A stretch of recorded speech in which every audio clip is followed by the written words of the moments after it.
Okay, let's get started with the real stuff. Good, thanks. Thank you and welcome everyone for joining this exciting session on deploying Configuration Manager SP1 and implementing new features of SP1 in real world at Microsoft IT. My name is Sitanshu Verma.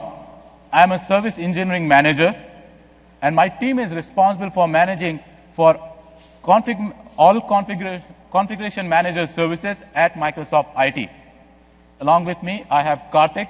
Hello, everyone. I'm Karthik Jaivel. I'm service engineer, and with Sitanshu Verma, we work in Microsoft, and we are going to talk about a lot of new features that we used in Microsoft IT in Config Manager SP1. Good. Thanks, Karthik. So before we go into the agenda or what is the session objectives, I want to share something very interesting or key facts. What is common between you and us presenting this topic? We are also the consumer of this product. We are not part of product development. We are not part of the marketing team. We are just like a Microsoft team who manages the Microsoft IT using this product. So just like you guys have the compliance or goals for using the configuration manager for patch or security, we also have the goals. We also use the same console what you use, but at the same time, we have the problems we want to share with you. What we have the challenges, we'll share with you. It's just like a real world. We are not talking about the testing or demo environment. We're talking about the environment which we use for managing 300,000 desktop at Microsoft IT. So the scale which we are talking is like an enterprise scale, and all the experiences are the real world experiences. If anything we are just talking about the pilot or testing, we will call out in advance. So that's to set expectation that what is it. And if you ask me that what is the overall objective for me, I'm going to ask one question at the end of the session.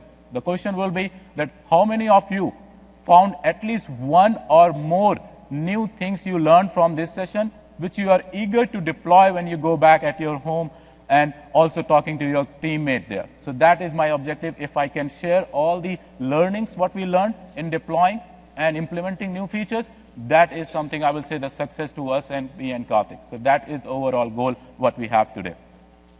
Just to have a level set that how many of you are already deployed SP1? How many? Anyone? Oh, a lot of them. Good. And how many of you are planning to deploy 2012 or SP1? Good.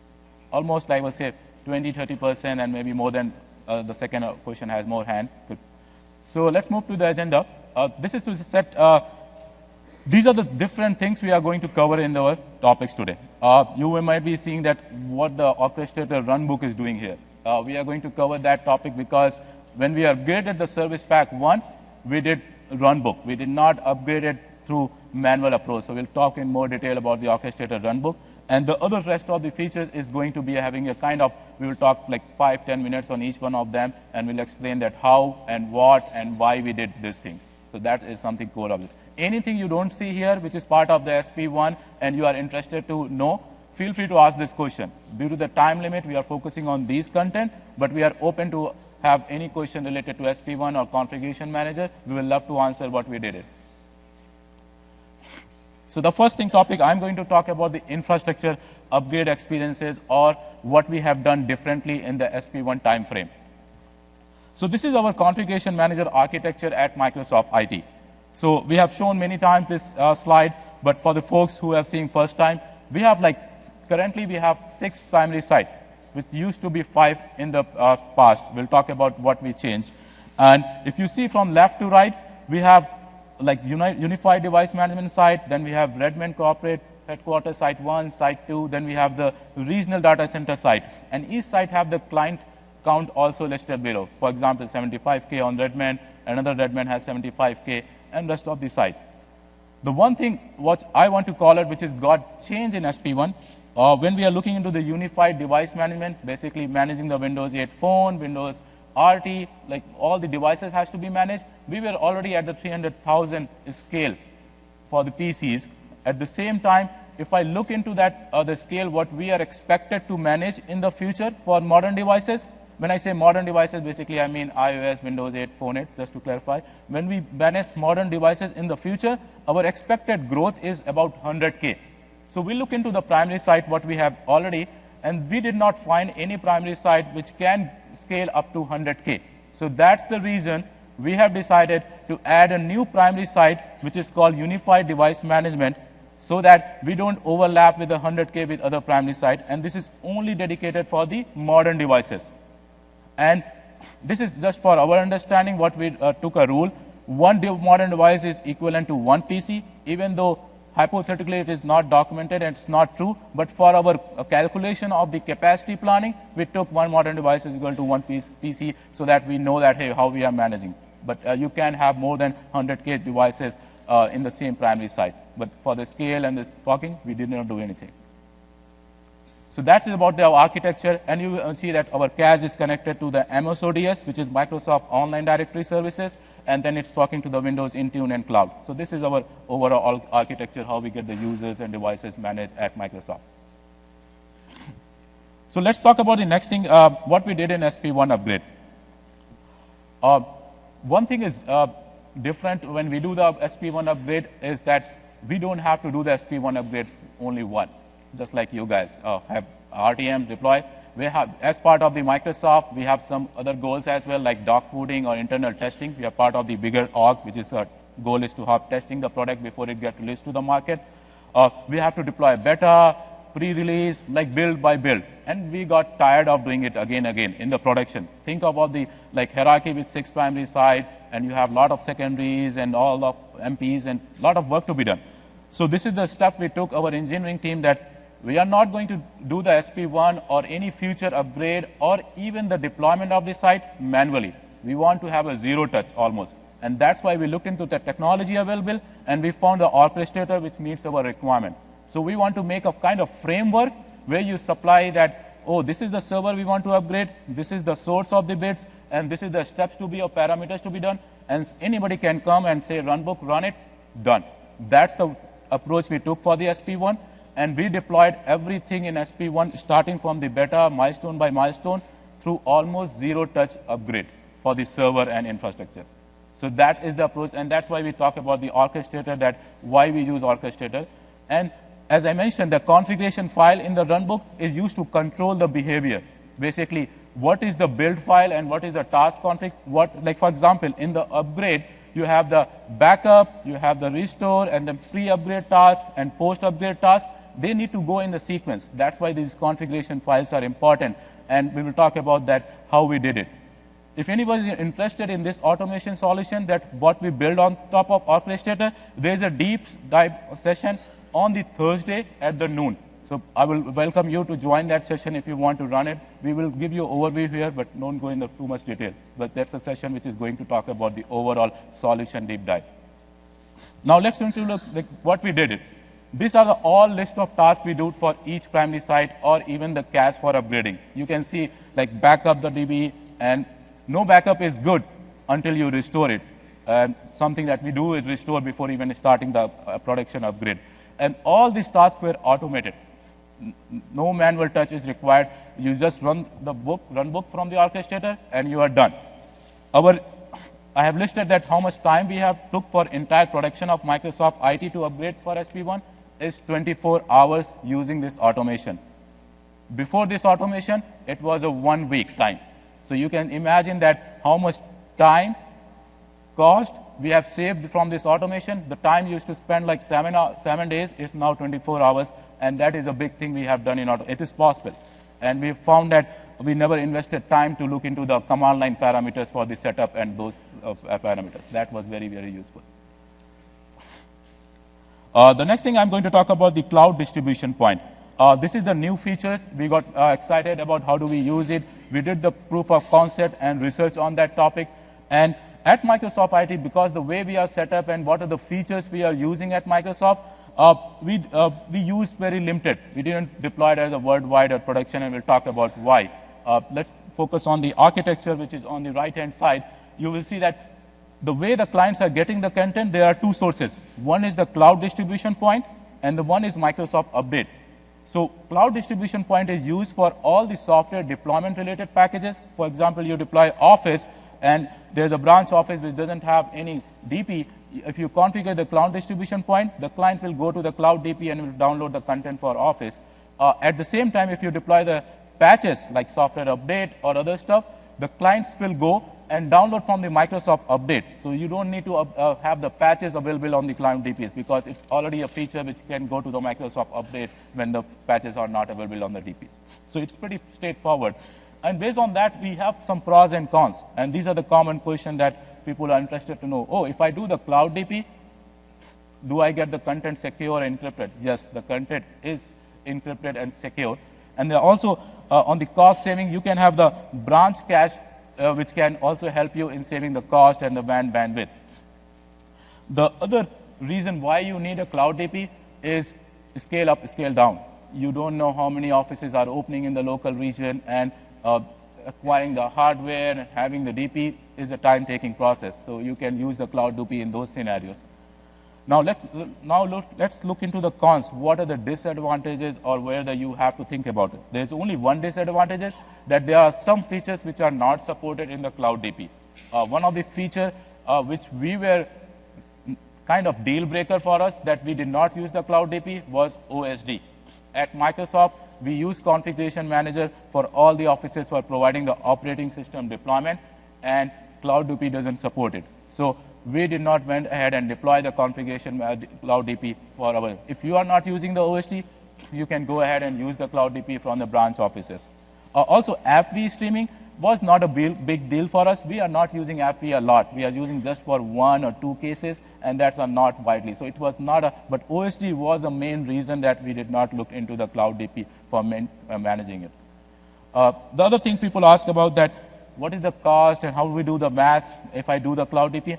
Our support team, Sustain Engineering, and the CSS team has done a great blog which talks about all the mathematics and formula they put together, which can help you in predicting the cost if you do the cloud DP, that what is the bandwidth cost look to you if you implement the cloud DP. So I will highly recommend go to this link, which is in the slide, which will help you knowing that how to do the mathematics for the cloud DP. Coming to my favorite topic of the SP1, which really took a long time for us to implement and understand, is the software update point and network load balancing.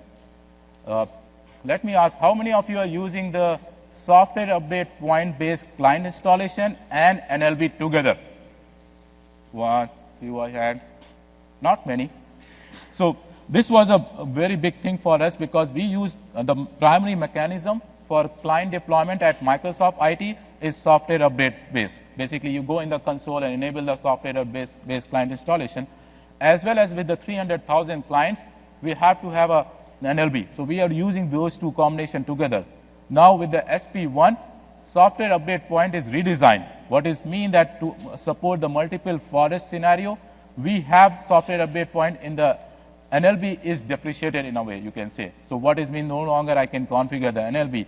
So we work with the design team in the development, in the SP1 release time, and we asked that how do we do that? Now if you don't have the NLB, there should be some way, because I did the NLB because when we do the group policy on all the clients, we tag one URL.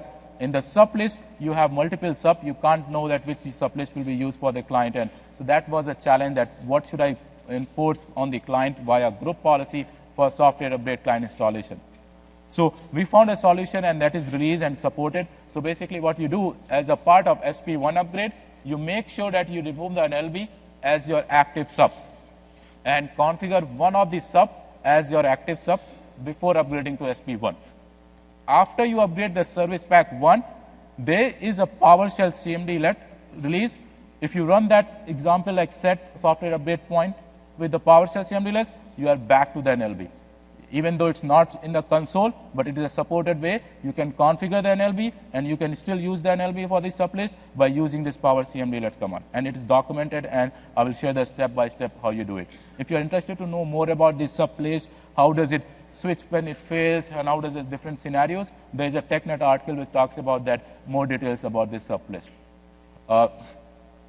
If I want to give you the walkthrough, that if this will be a walkthrough one by one, step by step, how do you do it? Like SP1, connect to the console, and the screenshot which I have given I will highly recommend to use PowerShell CMDlets from the console.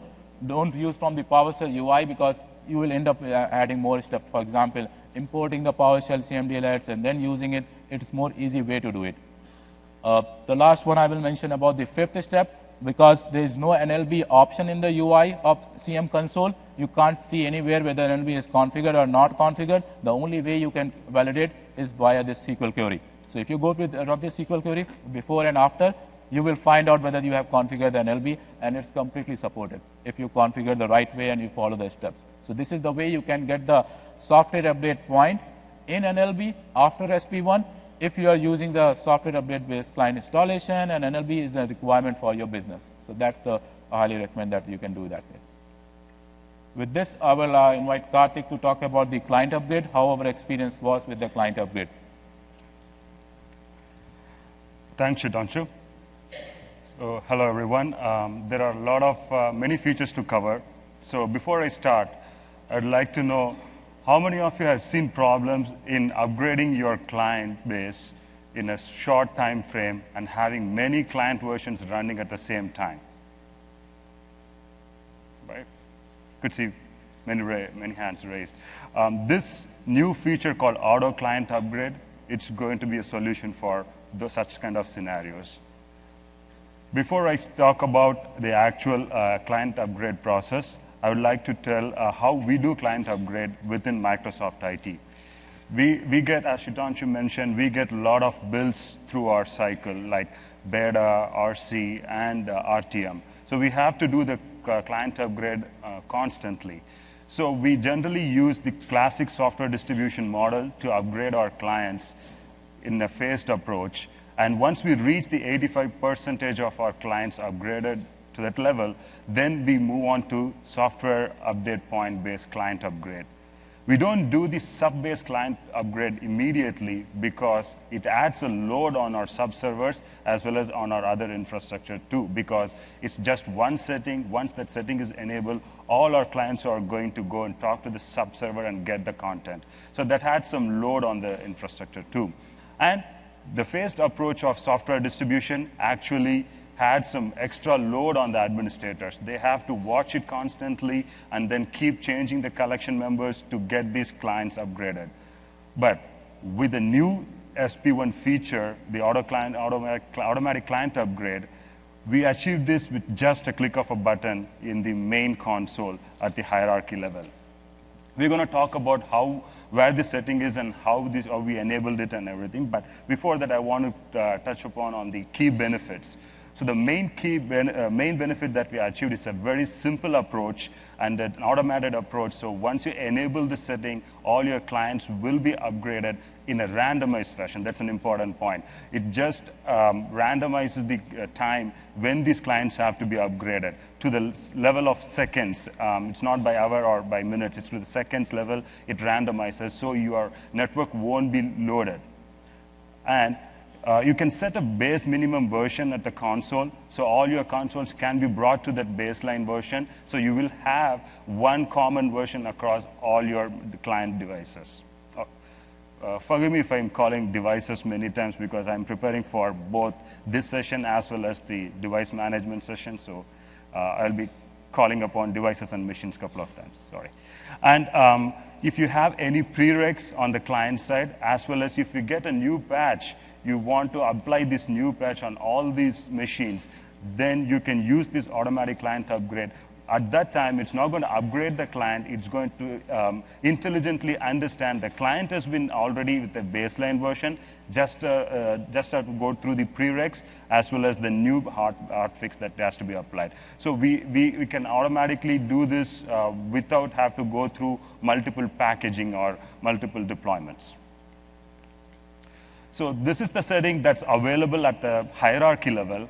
Let me stress that point when you say hierarchy. So it's not at the primary sites. If you have a single primary, yes, it's at a primary site level. But if you have an hierarchy like a site server and a CAS, it can be only set at the hierarchy level. So as you can see, the settings we set up depends upon the need when we want to finish our client upgrade. For example, the screenshot shows 7, which means the clients will get upgraded from today to 7 days, anytime, and the randomization happens at the client side level, not on the server side. So, and also it shows who modified it for auditing purposes and the client version baseline that you want all your clients to be upgraded to. And for the randomization of it, it basically uses a scheduled task.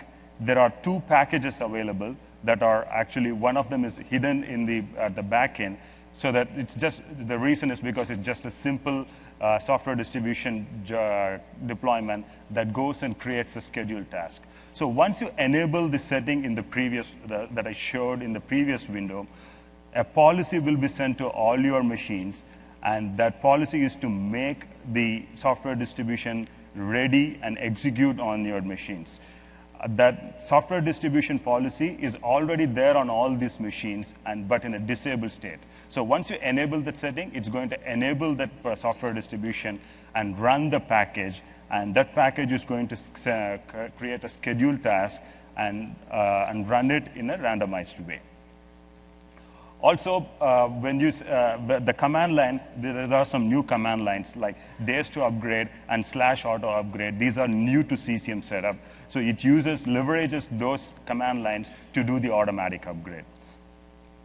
And if client is as I mentioned before, if the client is already there with the baseline version, if you want, it will just check for the prereqs and any kind of a new hotfix that need to be applied. And that hotfix can be copied into a folder in the the content share, so it will automatically understand that new patch is required for the client. And the one last thing is, after the client got upgraded, it's going to delete the scheduled task and then move the content into the cache folder so that it won't keep on running the same task again and again. Okay. With that, I'm going to show a small demo on this particular setting and scheduled task, and also some logs on that.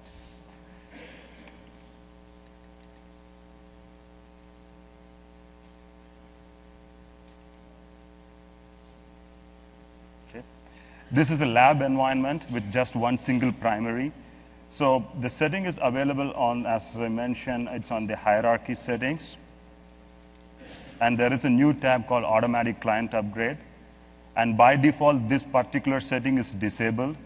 So once you enable it, it's going to just show a message saying all your clients will be upgraded to this new baseline version. Is it OK to proceed? Select OK, and let's say 2 days. So if you want to have an aggressive plan, you can upgrade all your clients in 2 days. And click OK.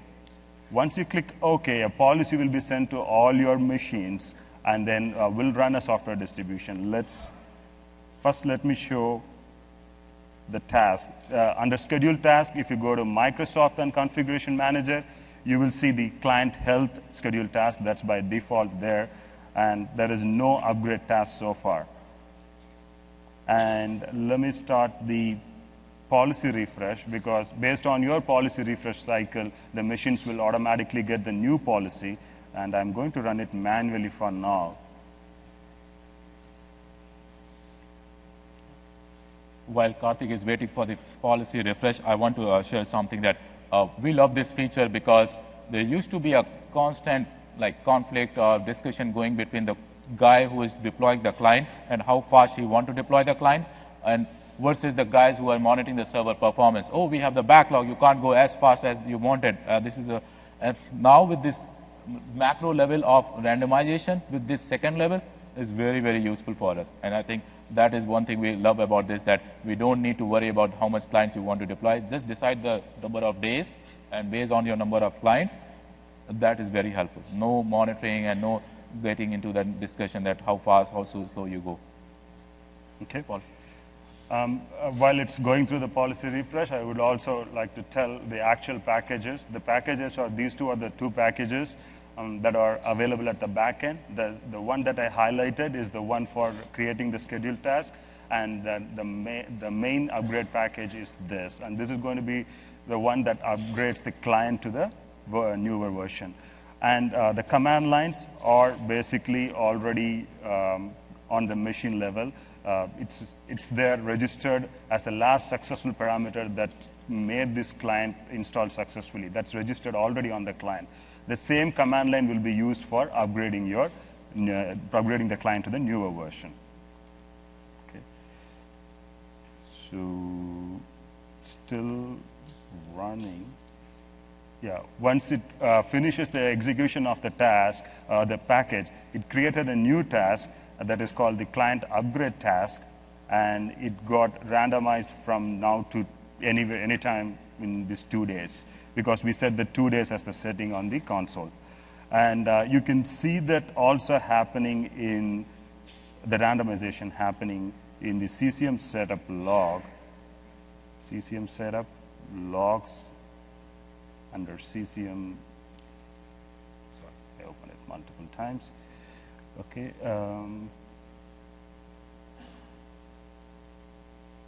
Okay. As you can see, the upgrade task has been randomized to run around this time. So you can watch this, or you can go and check this log if you want to know what time it got randomized and everything. And you may think that how well the randomization worked in our hierarchy. So let's go back to the presentation and see that we have some graphs that we plotted around the time that we started this. So with this automatic client upgrade, we were able to upgrade around 270,000 devices within 10 days of time, which wasn't possible previously. But it was possible, but there were a lot of extra work that we had to do from the administrator side. But with a minimal touch, we could reach this count within 10 days of time. And the graph that's shown here, it's taken from FSP, the fallback status point. That was taken on 28, and as you can see, the randomization happened as like 13,000 device machines per day. So from the day we started, it automatically sets this count and then randomizes, and so that our MPs, or actually the DPs, the distribution points, are not loaded at all. And we also wanted to split this in a for per hour basis. So we have another graph. This graph was taken at around 7 o'clock. So as you can see, the number of machines that are randomized for client upgrade is higher after 7 o'clock in the evening. The machines, or the numbers that are shown before, are like actually randomized, but those machines were offline to really run the client upgrade. So in other words, in 19 after the 7 o'clock, you could see a lot of machines are still yet to get upgraded in a randomized fashion. Okay. So some of the noteworthy items in this is, you may ask, what happens if the actual device is down or sleeping, when it will get upgraded? The moment it comes back online, it's going to run the task and then get the client upgraded. Also, if the machine misses the actual deadline or past that 7 days time frame or 10 days time frame, there is also a randomization there. It randomizes the client upgrade within the 24 hours after the deadline finishes. Also, there are a few other points to note here is like, if you have the local DP and the content is not reachable, then it falls back to management point to get the actual content to finish the client upgrade process. So there are like a couple of more noteworthy items we threw here to go through that. Okay, let's see. The next interesting topic we have is application management. With new Windows 8, most of you know that we have a new application structure called Modern Apps. And with Configuration Manager and with SP1, we were able to deploy many modern apps within Microsoft IT. To explain this further, I would like to categorize the architecture for modern apps. First, one is Windows Phone 8, other one is Windows RT, and iOS. That is for the new modern devices, apart from the regular PCs. These modern devices are managed through our Intune subscription, through our Windows Online or the cloud services. We leverage that to deploy these modern apps. And for the regular Windows 8 desktops, we use the Configuration Manager, the on-prem model, to deploy the new modern apps. Let's talk about what are the 3 key points for these new modern devices. As you may know, all modern apps are can only be targeted to users, not for the machines. That's the deployment mechanism that's supported. And also deep link support. How many of you know what is deep link? Okay, I can explain that. So if there are two ways of getting an app on modern devices, including Windows 8 desktops. One, you can go to a Microsoft Store and then get your app and then download the content from Microsoft Store and get this app installed. Or your enterprise solution, say like Configuration Manager, can deploy this and send the package to the applications to the devices.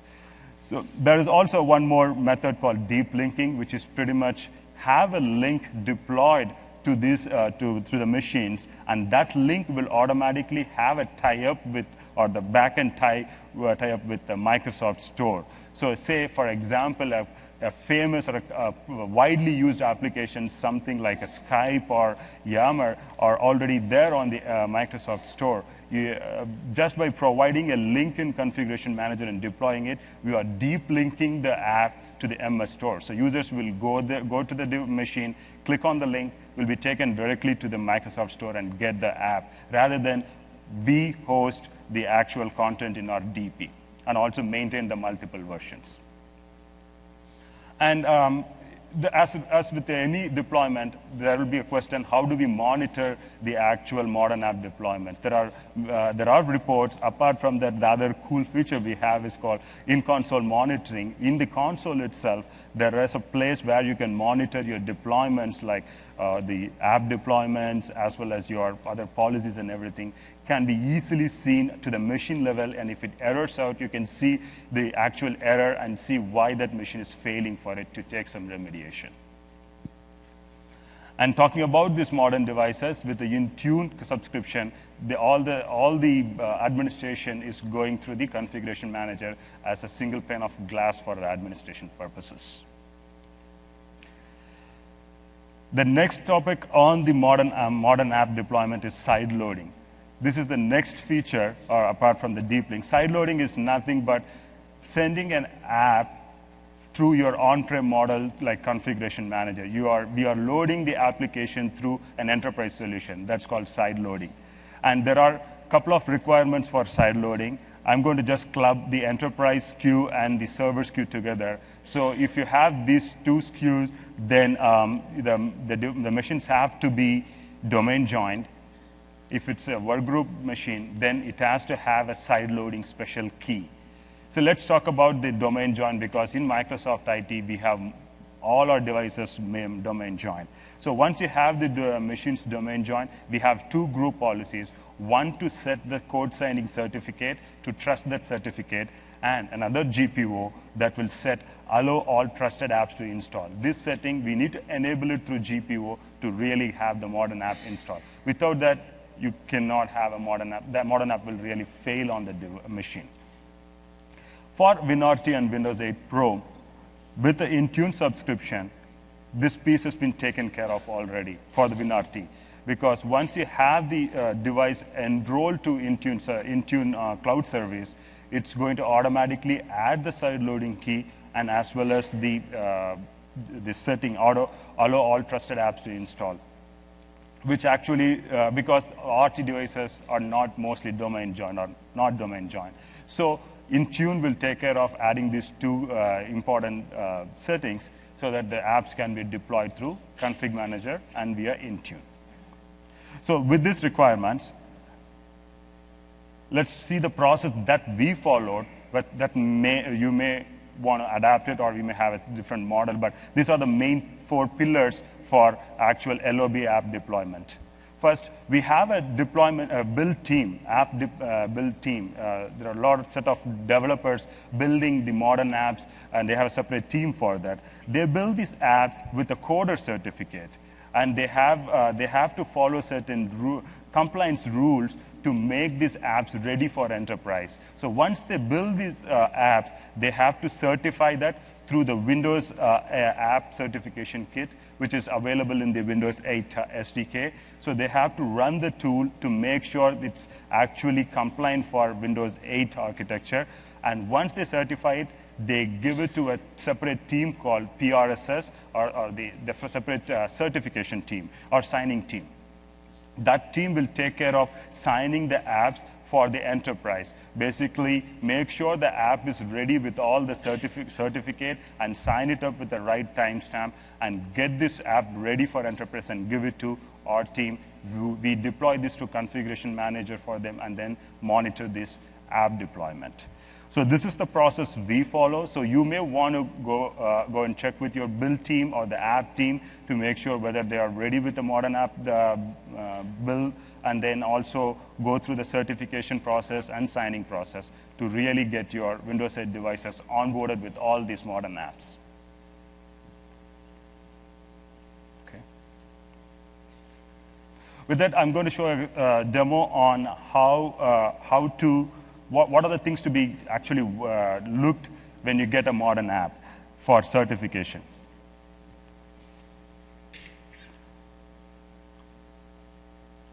For example, this is one of the apps we have. If I open this app on the properties, I could see digital signature, and this is one of the certificate, one of the child certificates that's used for signing this particular app. Let's see the details. And this certificate can vary because we can have n number of child certificates from the root. So let's view the certificate and see the path where it came from.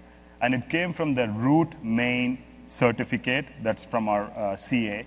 And this is the child certificate that's used for the signing purposes. So the main root certificate is the one that we deployed through GPO and then have this enrolled on all our machines. So all the apps that are signed by any child certificate under this main one will be trusted automatically. So if you have any certificates under this main root and use that certificate for signing, it will be automatically trusted because we have this main one deployed already and enrolled. Okay. So what are the things to look for when you actually get an app? For that, I have to mention these two EXEs. One is called makeapex.exe and signtool.exe executables. These are available in Windows 8 SDK. And the APPX is the extension for modern app. And I'm going to unpack this and show what exactly the certificate path is and then stitch it back. So for that, I'm going to use the make APPX.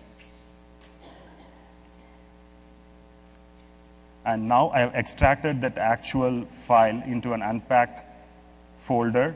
And this is the actual content of the package. And the main file that has this information is the appmanifest.xml. And the key important certificate information, the publisher information that you have to look is this. This is the actual child certificate that I showed before.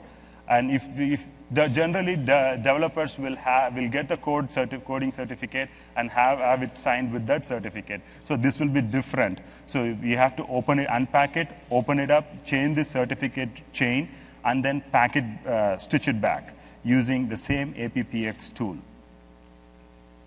So I'm going to make it ready or stitch it back. Now the package creation is succeeded, and it is here in the app folder called new package.appx. But if I open it, I won't be having any digital signature because we changed it. So now we have to sign it. So if there is a process already that your app team is following to have that main certificate already there in the package, you don't have to go through this process. But if the coding certificate is different from the actual certificate that you want to deploy, then we have to go through this process. Now, after that, we have to sign it. The signing command is here in sign tool. Sign tool with a certificate mycert.pfx. That's like a pfx file for certificate. And one important point to mention here is all your packages have to be signed with a timestamp. Say, for example, the certificate gets expired sometime in April 2013 or June 2013. If you don't have a timestamp at the time of signing, the package will not be trusted. The installed package already there on the machines will not be trusted and will not be available on the machine side. So you have to make sure while signing up, give some timestamp so that even the certificate expires, that the actual application resides on the machine. Okay. With that, we're going back to the presentation. Okay. The next topic we have is AppV. Since, as Shitanshu also mentioned, we don't have much of an adoption with AppV. We don't have many apps. But I want to touch some of the things that we did on the AppV side too in SP1. So on Windows 8, the supported version for AppV is AppV 4.6 SP1. And the feature hasn't changed much. If you have a lot of apps, AppV packages that are already there with this version, or the previous version, you can upgrade your AppV client to 4.6 SP2 and continue to run those packages.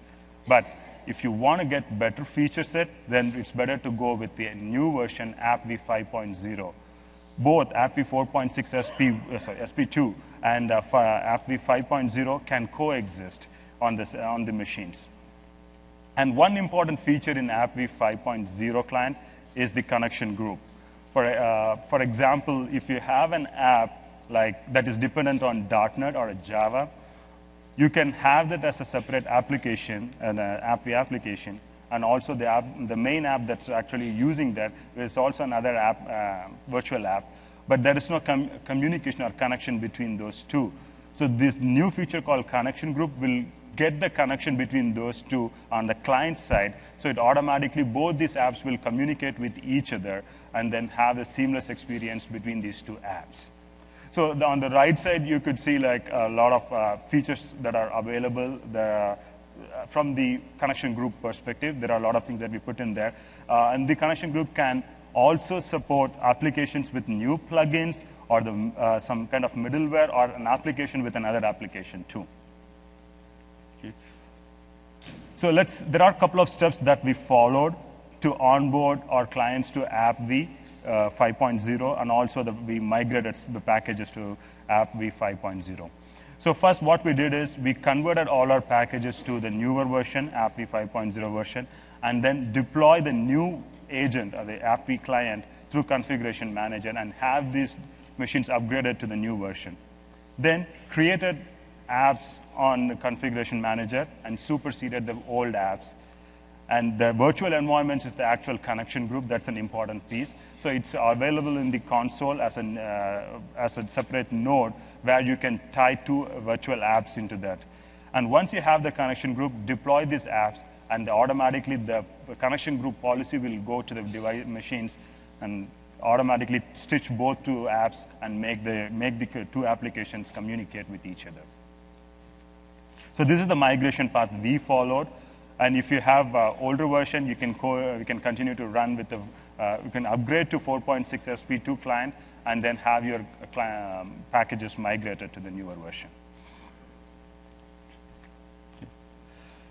Okay, the next important feature, or this is one of the exciting features about SP1, because oftentimes in conferences we were asked when my configuration manager is going to support Mac devices.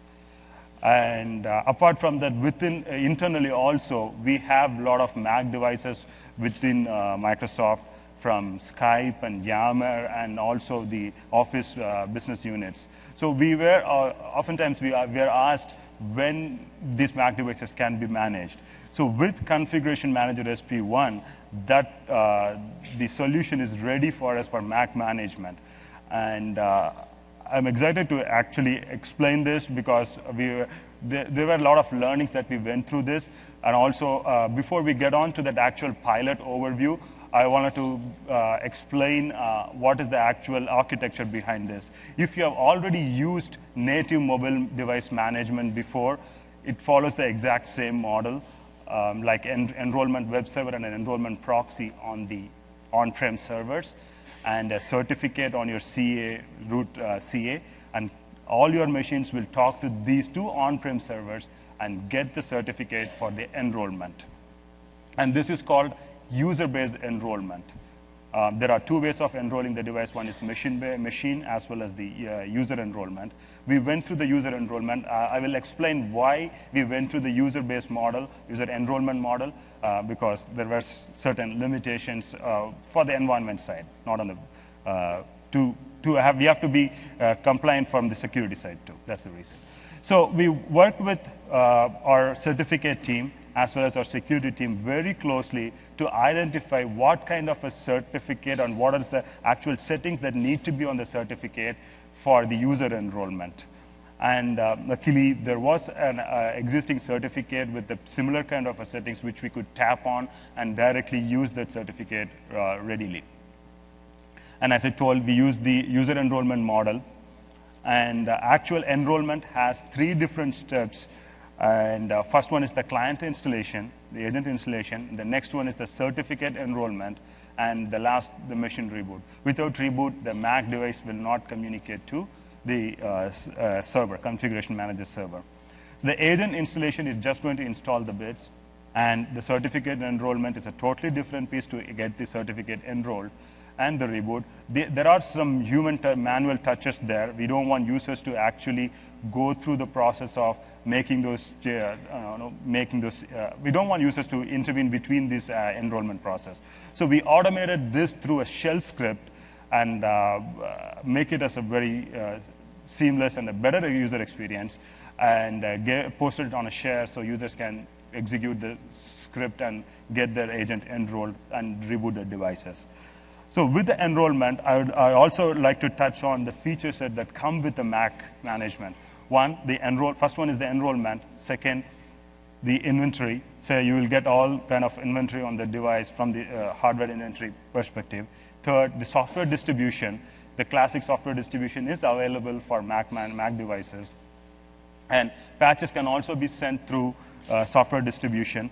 And finally, settings management. So if you want to enforce any kind of a setting on Mac devices, you can set through settings management and comply on whatever the policies that your enterprise have.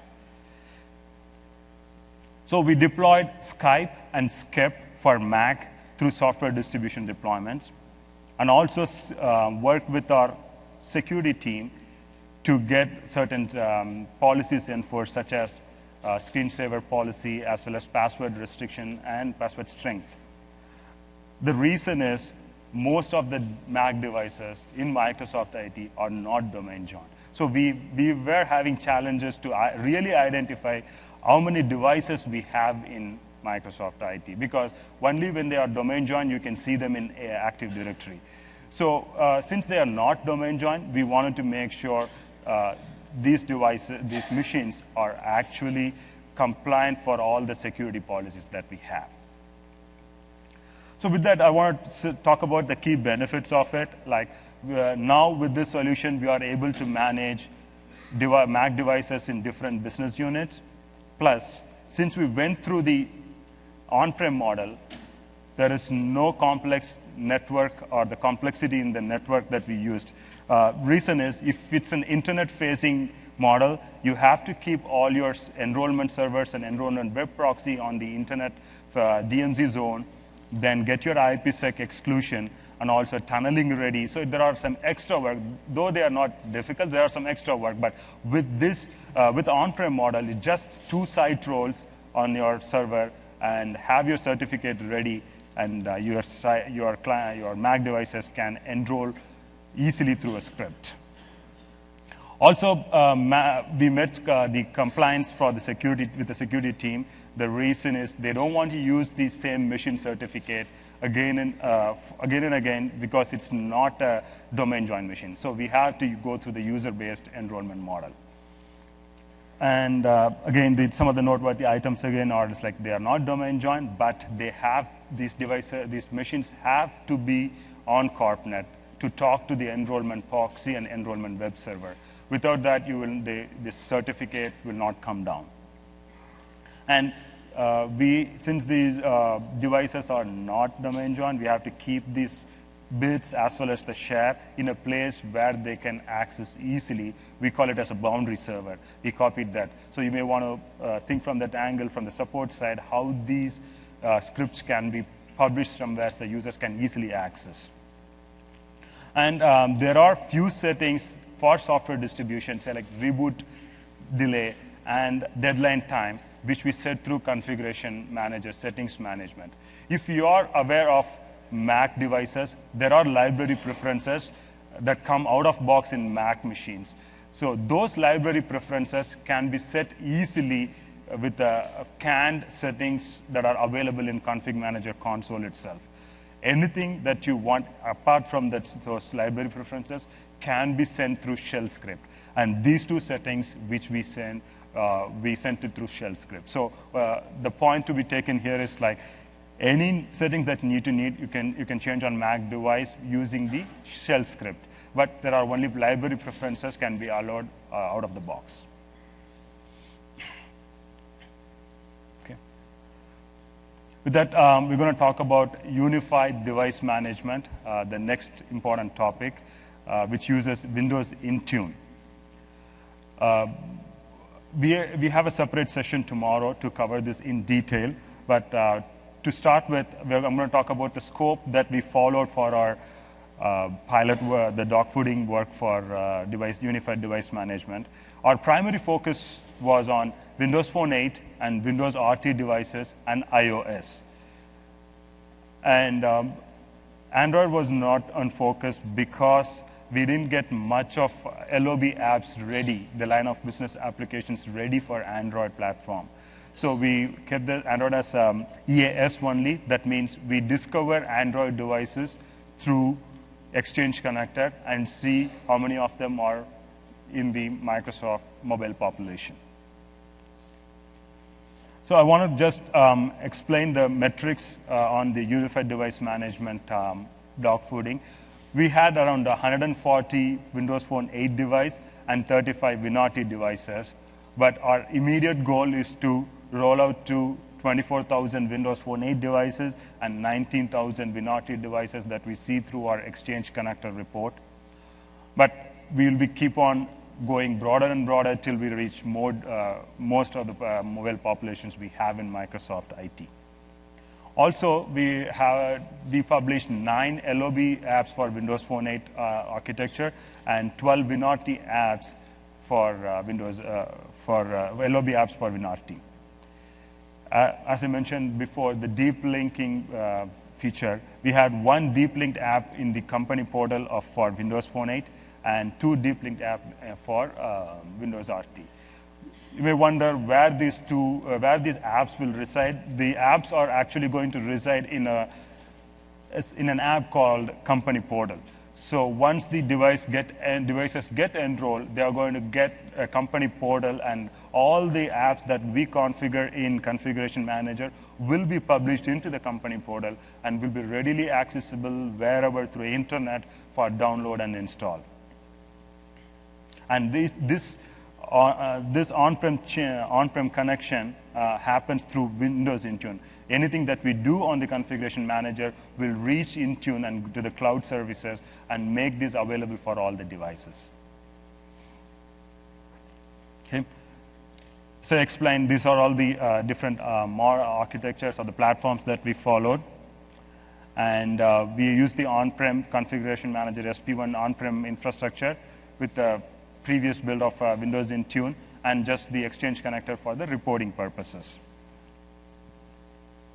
So anything that we set for the publishing, for the settings management, and for the collection, for targeting, anything will happen through Configuration Manager. So it's if you are a Configuration Manager administrator and used Administrator Console day in, day out, there is nothing changed for the unified device management. You can use the same console to target your application to publish apps and also to publish all the policies. And it's just a single pane of glass for the administration to go through all the cloud services, and the devices can be managed easily. So these are some of the noteworthy items for the unified device management. First, we tested a lot of, the device scale for that is the 100K user limit that we had at the time. And the company portal we tested company portal and the wipe scenarios. Wipe scenario is an interesting feature. Say like we had a requirement from internally, like when a user leaves the company, we don't want the user to have the company portal or any kind of enterprise app or solutions on their device. So we were told to do the device retire and the wipe if possible in a centralized manner. So in console, if you can go and retire the device, and that's going to remove the service, meaning the enrollment, as well as the apps and the company portal from the device, and bring back the device to wherever it was before the enrollment. Because you don't want anyone who is out of the company to use such kind of applications. Also, there are like policies that you may want to adhere to as per your corporate, say like PIN policies or encryption policies for the devices. Those can be set through settings management easily, and then also encrypt password policies too, so like password strength, basically. And if you are already having Exchange Connector running, you can see the devices coming from both places during the enrollment as well as the Exchange Connector.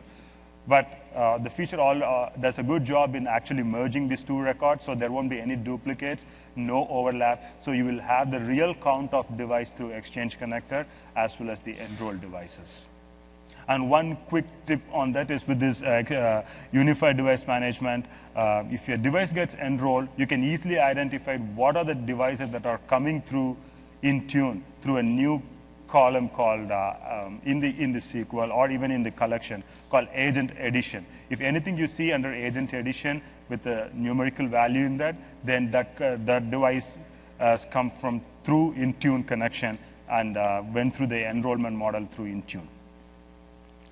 Also, if you are planning to have the unified device management in your hierarchy, we want to think through creating a lot of documents, because once we started enrolling or expanding this enrollment to the user base, we had a lot of questions from users, like how to use company portal, how to enroll, and what does it do, and how to get out of company portal or uninstall the company portal. So we went through the lot of these questions and created enrollment guides for enrollment, as well as after enrollment, how to use the company portal. We call it as smart guides. We created a lot of smart guides as well as enrollment guides and posted them on a share where users can easily access those and see a lot of problems.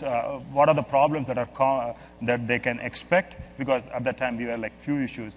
They know what are the common issues that they can expect.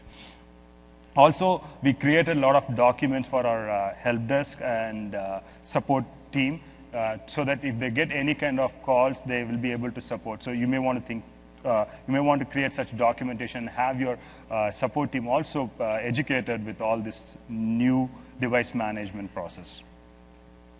And as usual, apart from the extensive out-of-box reports that are available with Config Manager for Unified Device Management, due to some internal requirements from our app team as well as from our security team for policies, we had to create some custom reports and to see how many devices, whether they are compliant for these policies or for inventory purposes.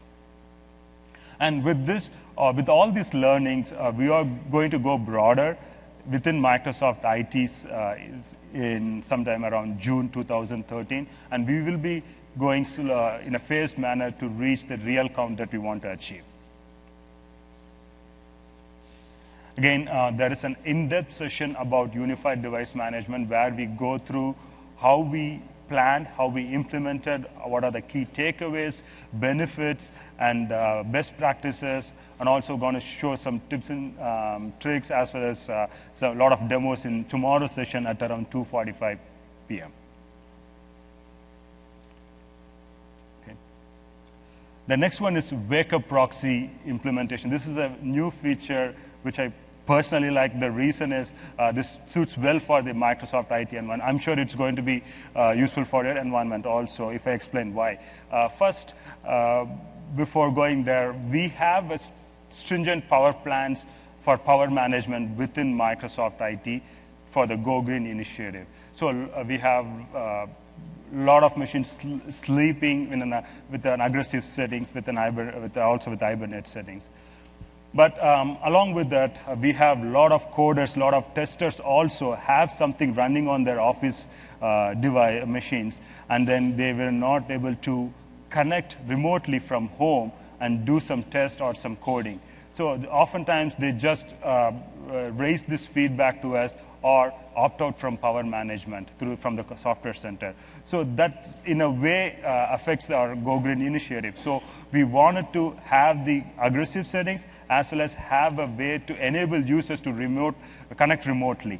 So we worked with the product group very closely to get this few DCRs and these features right from the development time itself, and have this new feature called Wake Up Proxy ready in Config Manager SP1. And how it works is there is a new client agent setting that is available. There is a setting in the client agent setting called Wake Up Proxy, and enable that setting, and then give your and then set the client agent settings on the collection that you want the agent to be installed. Once you have that settings enabled, the machines will have the Wake Up Proxy agent installed, and start communicating with other Wake Up Proxy machines within the subnet, and then 3 of the machines will be awake and act as a proxy. So whenever there is a call that comes for remote wake up, one of these 3 machines will wake up the machine that really wants to be awake. Okay. That's the overall, in a nutshell, that's how it works. But what we did is we enabled the client agent settings and then got the DA gateway. DA is direct access. We use direct access for our VPN connection. So everything has to go through the DA gateway. So we got the DA gateway, punched it into our setting, and then went through the network trace. Because since everything works under the network layer, we wanted to make sure everything works perfectly and there is no load on the network side or on the performance in the network. So we worked with our network team and then traced everything. Since we didn't see any issues, we went through around 16,000 machines, and then deployed it through client agent settings and through collections. And this is the setting on the client agent setting that we used. And the food for thought is like at least 3 machines will be awake in a randomized manner. It's not going to be the same 3 machines will be available online, awake all the time. Randomly with an algorithm, like 3 machines will be awake to make the rest of or any of the other machines to be awake. And ping should be enabled in the network so that it can ping that destination machine and wake that machine up. Okay. With that, I'm going to call Shitanshu to talk more about the food for thought on the SP1. Thanks, Karthik. There are only 2-3 slides left, and we'll just talk about some of the references. We refer a lot of things like scripts or documents we are going to share, and where the links and how do you use it. So these are the links which are publicly available, like some of the cumulative update. We highly recommend go ahead and install it. And also, like there are a lot of reports improvement in SP1, like replication group reports are there. You can also look for the PowerShell, which is like 400 plus PowerShell CMD alerts are available. You can automate a lot of things. You can explore pull distribution point. You can save some bandwidth and cost if you utilize it effectively. You probably don't need all the secondary site or some of the optimization you can do hierarchy level.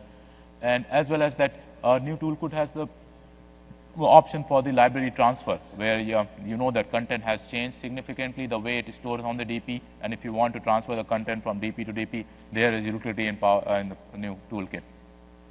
The other thing, we have talked about the enrollment guides, and our Microsoft IT enrollment guides is available, so we don't want you to spend the same amount of time for introducing the enrollment guide for your customers or environment. You can use our copy and modify as your needs, so it is available for you. And also the Mac enrollment script, which Karthik talked about. Basically, our team has developed a script for installing the clients on the Mac machine, so you really save time of doing the same work. So you can use this script. The only change I think, Karthik, we have to do, there's the server name in this script. everything is there. So you just use this script, change the host server name or primary site, and you are good to go for having the client installed on the Mac machine. I think this we use for the application management for the modern devices, how to sign, and these are the MSTN link where you can download the signing tool and other details. With this, I would like to know if this session was helpful for knowing new things, or at least raise the hand if you found that at least one thing which you are going to implement and you learned something new in this session. You have this? Good, good. Thank you very much. And please attend the other session which are MSIT related. There is a session on the top 10 SQL lesson learned and other stuff on the how Microsoft is upgrading the automation and doing the zero-touch upgrade. More information on our blogging for the future blogs coming on our team. And the last thing is, do not forget to give the eval. Thank you very much.